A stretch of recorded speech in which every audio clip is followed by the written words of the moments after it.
Merci beaucoup Charlotte Arrigoni. On vous retrouve naturellement à midi pour faire un nouveau point sur l'actualité.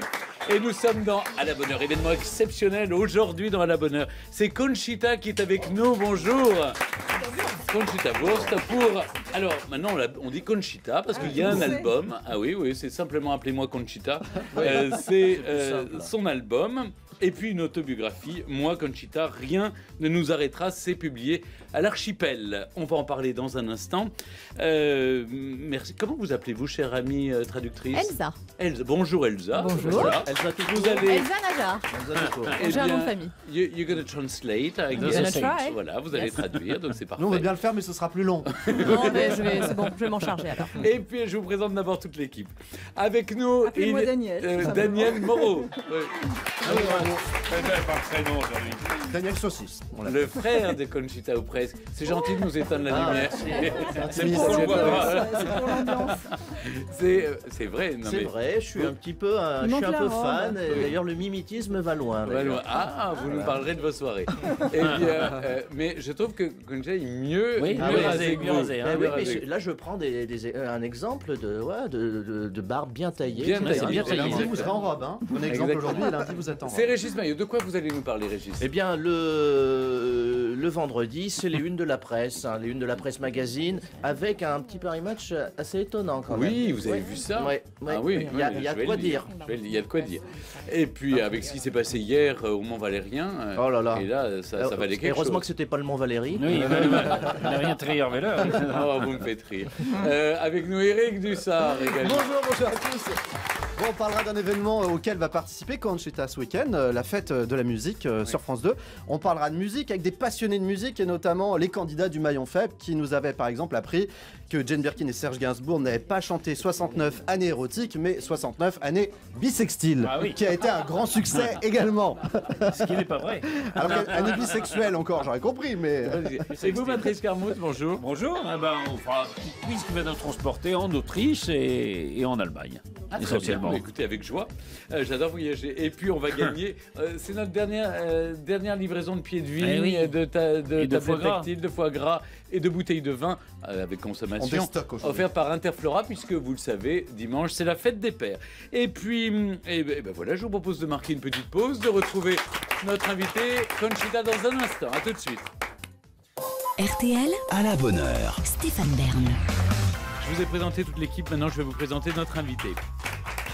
En un an, elle est devenue une icône planétaire et la porte-parole de la tolérance universelle après avoir remporté en 2014 le concours de l'Eurovision avec Rise Like a Phoenix qui représentait l'Autriche. De fait, celle qui se revendique pleinement drag queen a bousculé les codes, détrôné Sissi impératrice de son piédestal et modifié l'image d'une Autriche conservatrice. Depuis, on l'a vue au Live Ball de Vienne au bras de Jean-Paul Gaultier, pour qui elle a défilé ensuite. Elle a posé pour Karl Lagerfeld. Elle a été l'invitée d'honneur d'un show spécial du Crazy Horse créé par Blancali. Et aujourd'hui, à la tête d'une petite entreprise prospère qui attire tous les publicitaires, puisqu'elle est même devenue l'égérie d'une banque. Grâce à elle, on assiste aussi au retour sur la scène internationale de la mode autrichienne, autre que les culottes de peau ou les dirndl traditionnels, ainsi que la version féminine des hipsters à barbe bien taillée. Alors que sort son premier album, avec les titres Rise Like a Phoenix et You're Unstoppable, elle se dévoile enfin dans une autobiographie publiée à l'Archipel. Rien ne nous arrêtera. Avec nous ce matin sur RTL, Conchita. Qu'on appelait Conchita. Vous étiez Conchita Wurst, maintenant on dit Conchita, n'est-ce pas? Seulement appelez-moi par mon prénom. C'est juste Conchita parce que je me suis dit que ce serait plus rapide et allons direct à l'essentiel. Et puis je sais qu'on gagne souvent un Oscar si on lâche le nom de famille. Donc voilà, avec un peu de chance. Bonne technique. En tout cas, c'est votre grand retour, même si vous n'avez jamais quitté le haut de l'affiche depuis votre victoire à l'Eurovision en 2014. Il y a un nouvel album, il y a un livre dans lequel vous racontez votre histoire. Rien ne nous arrêtera. C'est un nous collectif parce que, au fond, il y a un peu la même chose que dans la chanson You're Unstoppable. C'est un hymne à vos fans, mais aussi à la tolérance, aux différences. Est-ce que vous considérez comme une sorte de porte-parole aussi depuis cette victoire pour toutes les minorités? Non, je ne pense pas être une porte-parole pour quiconque, à part moi-même. Après, c'est flatteur et c'est un honneur que les gens pensent à moi comme ça et qu'on me dise que je suis porte-parole ou un symbole de quoi que ce soit. Mais j'ai jamais promis quoi que ce soit. Je suis juste moi-même. Donc si après ça inspire quelqu'un, tant mieux, c'est un honneur et un privilège d'ailleurs. Mais j'oserais pas dire que je représente qui que ce soit, à part moi-même. Moi, j'ai eu la chance d'assister à l'Eurovision puisque je présentais le concours pour la France avec Marianne James et on vous a vu arriver avec un filin comme ça parachuté. On est très impressionnés avec toutes ces tenues, ce mauve d'ailleurs, c'était violet. Et vous avez chanté You're Unstoppable et là tout d'un coup il y a eu une ovation. Le public du Stadthalle était hystérique de vous voir. Comment vous vivez ce qui est devenu une sorte de conte de fées? Well, it is a privilege. It is definitely a privilege to me, and it's still nothing that I get used to because I'm not used to winning. Pas m'y habituer parce que déjà j'ai pas l'habitude de gagner, donc c'est toujours quelque chose auquel j'ai du mal à m'habituer. Basically, and with this Eurovision, it was so beautiful to see. L'Eurovision, c'était magnifique à voir, l'enthousiasme des gens, voir qu'ils arrivaient à être excités par mon apparence et mes chansons et par ce que je fais. Et puis c'est un privilège parce que le milieu du show business, c'est pas essentiel. C'est du divertissement. Et on est là pour vous divertir et pour travailler. Et puis aussi gagner sa vie grâce à ça. On doit vraiment être reconnaissant de ça. Conchita, vous pouvez nous donner votre opinion sur le sacre de la France à l'Eurovision cette année? Nous avons tout de même eu 4 points, je crois. Hein, mais l'Autriche est dernière cette année. Oui, il ne pouvait pas gagner 2 ans de suite. L'Autriche, ça fait 30 ans. Exactly. I get the question a lot if I have any advice. On me pose beaucoup la question si j'ai des conseils à donner. Donc en gros, je leur dis, ne demandez pas aux Autrichiens parce que ça fait 48 ans qu'ils n'ont pas gagné. Alors, on va revenir sur votre parcours. Mais d'abord un mot sur votre nom. Vous aviez choisi Conchita Wurst. Wurst, c'est saucisse en allemand. Faut dire qu'il y a une expression qui est Das ist mir Wurst, qui veut dire je m'en fiche. Non, je m'en fiche comme une saucisse. Ça m'est égal. Ça m'est égal. Ça m'est égal comme d'une guigne. Voilà. En français, on dit je m'en fiche comme d'une guigne. Et ben en allemand, on dit je m'en fiche comme d'une saucisse. Donc et en fait, plus personne vous appelle de votre vrai nom sur la carte d'identité? Tom? Well, my friends do. Mes amis, si. And when it comes to my private life, en ce qui concerne ma vie privée, c'est juste Tom. Once it's, in the media or dans les médias, then it's ou sous les feux de la rampe, c'est Conchita. Et j'ai décidé que pour moi, c'est le concept qui fonctionne pour moi. Parce que j'ai besoin d'être sur scène. Je respire la musique. Mais j'ai besoin aussi d'avoir une vie privée, bien sûr. C'est pour ça que j'ai créé ce personnage. Je me sens plus grande. Un peu trop de tout, ce que j'adore. C'est pour ça que je voulais être cette personne sur scène. Alors, moi j'ai bien compris, c'est très facile. Quand vous êtes dans votre vie personnelle, c'est il. Quand vous êtes dans votre vie on stage, c'est elle. Le seul problème que j'ai, c'est si je vous téléphone, comment je sais? Oh, well, that's quite easy. Mais c'est très facile. Ce que tu vois, c'est ce que tu obtiens. Oui, mais si je vous vois pas, si c'est juste au téléphone. Ça dépend si vous êtes sur un téléphone privé. Well, you will hear if I say. Vous allez entendre. I correct everybody. Vous allez comprendre. Je vous corrigerai au besoin. Alors, c'est le moment de notre énigme. Nous jouons, je vous le rappelle, pour gagner. Interflora nous offre une tablette tactile, une bouteille de grand vin, un pied de vigne, un bloc de foie gras, des toasts. Bref. Elle n'arrive pas à traduire, ça va trop vite. Oui, mais enfin, bon, c'est le cadeau Interflora. Il y a trop de cadeaux, là. Eh bien, on cherche le nom d'un acteur, humoriste, scénariste, producteur, réalisateur français, né en 72, qui s'est d'abord illustré dans des parodies, avec les Nous c'est nous. Et en imitant même Saga, ça s'appelait Saga à l'époque. Il a connu un grand succès avec un feuilleton qui met en scène les déboires d'un jeune couple avec Alexandra Lamy. Puis ensuite, on l'a vu dans son héros Brice de Nice. Maintenant, il a gagné un Oscar, on ne peut plus l'arrêter. De qui s'agit-il? Vous appelez tout de suite au 3210 ou 74 900 par SMS, code bonheur en majuscule. À tout de suite. RTL à la bonne heure. Stéphane Bern. Et nous sommes toujours avec Conchita Wurst, mais Conchita pour cet album que je ne sais pas si vous l'avez écouté les uns les autres, un formidable album. C'est une musique pop, c'est vraiment, on va entendre. Vous voulez tout de suite peut-être pour démarrer, ça va. Alors on a fait un medley en français florilège pour bien connaître, mieux sentir toute la diversité de cet album. On écoute.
Mal, hein.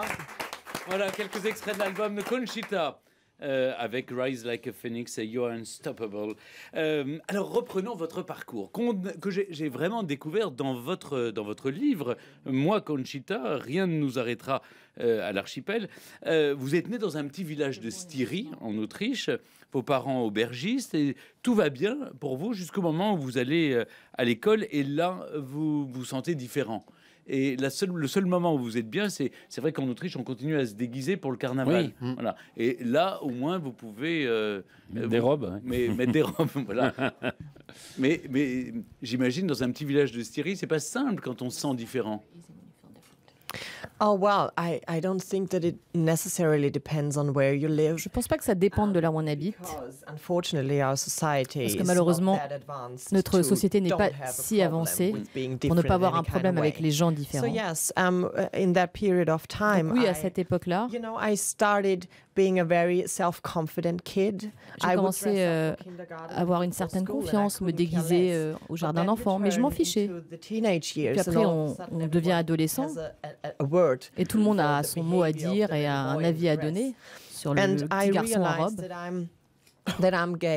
Donc j'ai réalisé que j'étais gay et j'ai tout de suite compris que la société voit ça comme un problème et comme une erreur presque.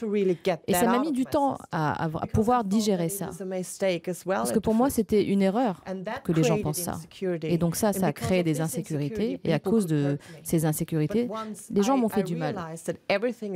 Mais une fois que j'ai réalisé que tout allait bien chez moi, que j'étais normale, que je suis une personne respectable et que je fais de mal à personne, je pouvais faire ce que je voulais avec ma vie. Si je suis ces règles.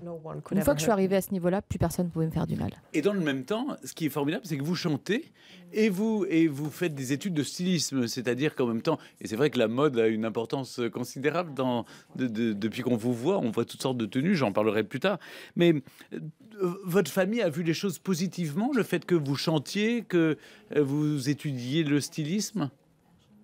Oh yes, my parents were always going for education. Absolument, mes parents prônaient toujours l'éducation et trouvaient un bon travail. Et après, chanter. Mes parents ont été élevés très conservateurs. Et ils me disaient vraiment, il faut que tu gagnes ta vie, que tu puisses payer tes propres factures. Et forcément, la musique et l'art, ça ne paiera pas les factures. Donc j'ai étudié la mode parce que j'ai toujours adoré la mode. Et ces années-là étaient un vrai bonheur pour moi, mais je dois dire que la musique, c'est l'amour de ma vie. Et donc, en prenant la décision de devenir chanteuse, c'était vraiment une grosse décision. Donc, il y a la musique et il y a la mode. Mais je crois que jusqu'à ce jour, mes parents sont très, très contents que j'ai pu vivre de ce que j'aime faire. Surtout depuis que vous êtes devenue une star, l'auberge familiale ne désemplit pas. Oh yeah, it is. Absolument. It is. Absolument, ça l'est. That's actually one of the most beautiful moments I had. Et d'ailleurs, c'est un des plus beaux moments que j'ai eu cette dernière année, parce qu'on me pose souvent la question. On me dit quelle est la chose la plus merveilleuse que vous ayez expérimentée depuis tout ça. Et je me rappelle 2 semaines après avoir gagné l'Eurovision, j'étais en route pour l'aéroport. Et mon père m'a appelé. Il m'a dit, je ne peux pas te parler très longtemps, mais je voulais juste te dire merci parce qu'on est débordés. L'hôtel est rempli, on a beaucoup de travail. Et il a raccroché et je me suis dit, c'est la plus belle chose. Parce qu'ils ont leur propre entreprise. Moi, j'ai ma petite entreprise aussi. Et si en plus, votre passion a du succès, il n'y a pas de mots pour décrire ça. Et j'étais tellement heureuse pour ma famille à ce moment-là. Et heureuse qu'ils aient pu en tirer profit aussi. Ils sont fiers de vous maintenant. Oh yeah, I guess. Oui, je pense. Comme le village. Alors, cela dit, nous, on vous voit maintenant tout auréolé de cette gloire, mais ça n'a pas été un chemin de rose. C'était un chemin un peu difficile. On vous a connu en Autriche avec une émission Starmania, c'est ce que j'ai découvert dans le livre. Puis ensuite, on vous oblige à intégrer un boys band. Vous chanterez d'ailleurs pour l'anniversaire de Paris Hilton. Dans un hôtel, ce qui est normal quand on a le nom d'un hôtel, et dans une station de ski autrichienne à Ischgl. C'est ça. Well, you know everything. Mais vous savez tout. Oui, c'est dans votre livre. C'est écrit. Mais ensuite, ce qui est drôle, c'est comment est née Conchita Wurst. C'est incroyable, je dois dire. C'est-à-dire, vous racontez, vous inventez une biographie. Vous êtes né sur les hauts plateaux de Colombie. Oh yes, I did. I think that's a little thing we drag artists tend to do. Oui, c'est vrai que nous, les artistes drag, on a tendance à faire ça. On se crée des personnages, on se crée une vie. Et on veut vraiment que ces personnages soient vivants. Donc c'est vrai que j'ai construit ce petit conte de fées autour de Conchita. Évidemment, elle est latina, elle vient de Colombie, elle a 15 sœurs, un mari. Et au début, j'ai vraiment poussé ça jusqu'à la limite. Et lorsque des journalistes me disaient, mais en fait, vous êtes Tom, je leur disais, mais de qui vous parlez? Je n'ai aucune idée. What's the name of your 15 sisters? Quels sont les prénoms de vos 15 sœurs? Bon, et là, je calais un peu. And then I started to, get all of my Spanish friends together. Après, j'ai commencé à rassembler tous mes amis espagnols dans ma tête. Pablo, Miguel. But yeah, I stopped doing it. Donc ça, j'ai arrêté de le faire. Mais c'était drôle au départ. I realized that that was fine for that moment. Après, j'ai réalisé que c'était bien au début. Mais après, il fallait que je sois plus moi-même. Ensuite, évidemment, il y a l'aventure de l'Eurovision. Une première fois, vous n'êtes pas sélectionné. Et la deuxième fois, 2014, voilà, la victoire pour l'Autriche, qui ne l'avait pas eu depuis 1966, je crois, avec Hugo Jürgens. Et donc, ça a été, voilà, les Autrichiens vous sont... Ce qui m'a amusé, c'est quand on connaît l'Autriche, je la connais un petit peu, où tous les gens sont très conservateurs, et de voir que le président de la République, le chancelier, tous ces gens qui sont quand même... qui ont un balai dans le derrière, ils sont obligés, parce que je les connais un peu, ils sont obligés de dire « Bravo Conchita, vous êtes la fierté de notre pays ». C'est jouissif, non? Un balai dans le derrière? Oui. Non, pardon. Je retire l'expression. Elle est mal choisie. Je retire. Ouais. Je retire le balai aussi. Bon. Oui, s'il vous plaît. Mais retirez tout. Ça va nous soulager. Sorry. Mais vous êtes d'accord, c'était impressionnant. Well, it is. Yeah, it was amazing. Oui, c'était assez incroyable. People tend to ask me, so if I. Les gens ont tendance à me demander si je suis un petit peu aigrie ou si je trouve que c'est pas honnête. Mais je pense pas que ce soit pas honnête. Tout le monde a le droit de changer d'avis. Je pense que le respect et la liberté, c'est lié à la connaissance. Et beaucoup de gens n'avaient pas cette connaissance. Et sur notre communauté. Et parce que j'étais cette présence en Autriche, ils ont dû y réfléchir. Ils ont été forcés d'y réfléchir. Et certains se sont dit, ah, donc c'est comme ça que ça fonctionne. C'est pour ça qu'ils disent ces choses. Donc je pense que beaucoup de ces personnes ont changé d'avis. Et ça, c'était quelque chose d'extraordinaire.